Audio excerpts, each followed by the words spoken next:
শুধুমাত্র আলু দিয়ে তৈরি ক্রিস্পি পটেটো বলস। রান্নাটা এত বেশি সহজ এবং খেতে যে এত অসাধারণ, আপনারা না বানিয়ে খেলে বিশ্বাসই করতে চাইবেন না। আসসালামু আলাইকুম everyone, welcome back to my channel. আজকে আমি শেয়ার করব দুনিয়ার সবথেকে সহজ একটি স্ন্যাক্স রেসিপি। এটা যে তৈরি করা এত বেশি সহজ আর খেতে এত বেশি মজা, এটা আসলে আমার মুখের কথায় আপনারা বিলিভ করতে চাইবেন না।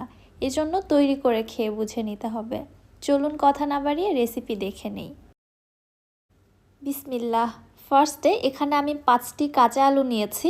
এই স্ন্যাক্সটি খুবই বেশি মজার। আমি রিকোয়েস্ট করব আপনারা তৈরি করলে একটু বেশি পরিমাণেই তৈরি করবেন, এছাড়া কিন্তু কারাকারি লেগে যাবে। পরবর্তীতে আপনি আর নিজেই ভাগে পাবেন না। ফার্স্টেই আমি আলুর খোসাটাকে পিল করে নিচ্ছি।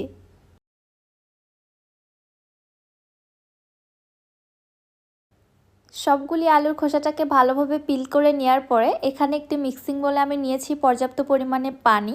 এই পানির উপরেই আমি আলুগুলোকে গ্রেট করে ফেলবো, এছাড়া কিন্তু আলুগুলো কালো হয়ে যাবে। আমি একটি চিকন গ্রেটার দিয়ে আলুটাকে গ্রেট করে নিচ্ছি। আপনারা চাইলে এর থেকে মোটা গ্রেটারেও গ্রেট করে নিতে পারেন, তবে আমার এক্সপিরিয়েন্স থেকে বলছি মোটা এবং চিকন যেভাবেই গ্রেট করুন না কেন, স্ন্যাক্সের মধ্যে কিছুটা কিন্তু সামান্য পার্থক্য চলে আসে। আমি এর আগে মোটা ছিদ্রযুক্ত গ্রেটার দিয়েও গ্রেট করে স্ন্যাক্সটি তৈরি করেছিলাম, তবে আমার কাছে এইটা বেশি মজা লেগেছে। সবগুলো আলু খুব ভালোভাবে গ্রেট করা হয়ে গিয়েছে, দেখতেই পাচ্ছেন।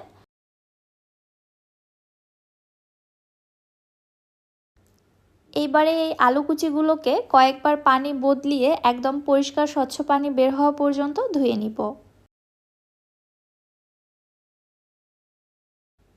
দেখতেই পাচ্ছেন একদম ক্লিন পানি বের হওয়া পর্যন্ত আলুগুলোকে আমি খুব ভালোভাবে ধুয়ে ক্লিন করে নিয়েছি। এবারে এই আলু কুচিগুলোকে হাতের সাহায্যে চিপে এক্সট্রা পানিটা ফেলে দিতে হবে। চেষ্টা করবেন এইভাবে চেপে চেপে যতটা পানি ফেলে দেওয়া যায়, তাহলে স্ন্যাক্সগুলো তৈরি করা যেমন সহজ হবে, তেমনি স্ন্যাক্সগুলো অনেক বেশি ক্রিস্পি হবে। আমি খুব ভালোভাবে চেপে নিয়েছি, চেপে অন্য একটি পাত্রের মধ্যে ট্রান্সফার করে নিচ্ছি। দেখুন আলু কুচিগুলো কত বেশি ঝুরঝুরে হয়েছে, এর মধ্যে কিন্তু কোনো এক্সট্রা পানি নেই। এবারে আমি এর মধ্যে দিয়ে দিচ্ছি 1 চা চামচ মরিচের গুঁড়া। ঝালটা আপনারা আপনাদের পছন্দ মতো দিয়ে দিতে পারেন। 1/4 টিস্পুন দিচ্ছি সাদা গোলমরিচের গুঁড়া, 1/2 চা চামচ হলুদের গুঁড়া এবং স্বাদ মতো লবণ। আমি এখানে সাদা গোলমরিচের গুঁড়াটা ব্যবহার করেছি, আপনারা চাইলে কালো গোলমরিচের গুঁড়াটাও ব্যবহার করতে পারবেন। এখানে সবশেষে দিয়ে দিলাম 1/3 কাপ কর্নফ্লাওয়ার। কর্নফ্লাওয়ারের পরিবর্তে এখানে অন্য কোনো কিছুই ব্যবহার করা যাবে না, কর্নফ্লাওয়ার দিয়ে এই স্ন্যাক্সটি তৈরি করতে হবে। এবারে আমি সব কিছু খুব ভালোভাবে মিক্স করে নিচ্ছি। ফার্স্টের দিকে মনে হতে পারে মিশ্রণটা অনেক বেশি ঝুরঝুরে আছে, মিশতে চাচ্ছে না, তবে মিশাতে মিশাতেই দেখতে পারবেন আলু কিন্তু কিছুটা পানি ছেড়ে দিবে। যেহেতু এখানে লবণ ব্যবহার করা হয়েছে, আলু কিন্তু অবশ্যই পানি ছাড়বে। এখানে এক্সট্রা করে আবার কর্নফ্লাওয়ার অ্যাড করতে যাবেন না বা পানিও অ্যাড করতে যাবেন না।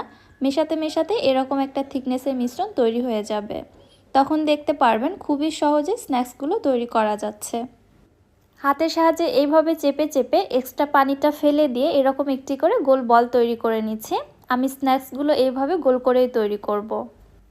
এইবারে বলগুলো আমি সরাসরি তেলের মধ্যে দিয়ে দিচ্ছি। চুলায় মিডিয়াম হিটে তেল গরম করে নিয়েছি। চুলার হিট বাড়ানো বা কমানো যাবে না, ফার্স্ট থেকে লাস্ট পর্যন্ত চুলার হিট মিডিয়ামে রেখে এইভাবে পটেটো বলসগুলোকে ভেজে নিতে হবে। প্রথম দিকে একটু সাবধানে উল্টে পাল্টে দিতে হবে যেন বলগুলো ভেঙে না যায়। যখন কিছুটা কালার চলে আসবে তখন এইভাবে অনবরত বলসগুলোকে উল্টে পাল্টে ভেজে নিতে হবে, তাহলে এই পটেটো বলগুলো সব দিক থেকে সমানভাবে হতে পারবে। আমার এই পটেটো বলগুলো ভেজে নিতে সময় লেগেছে প্রায় 8 মিনিটের মতো।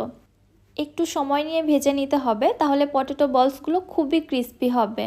খেতে যে কি মজা আমি আপনাদের আসলে বলে বোঝাতে পারবো না, আপনাদের তৈরি করে খেয়ে বুঝে নিতে হবে।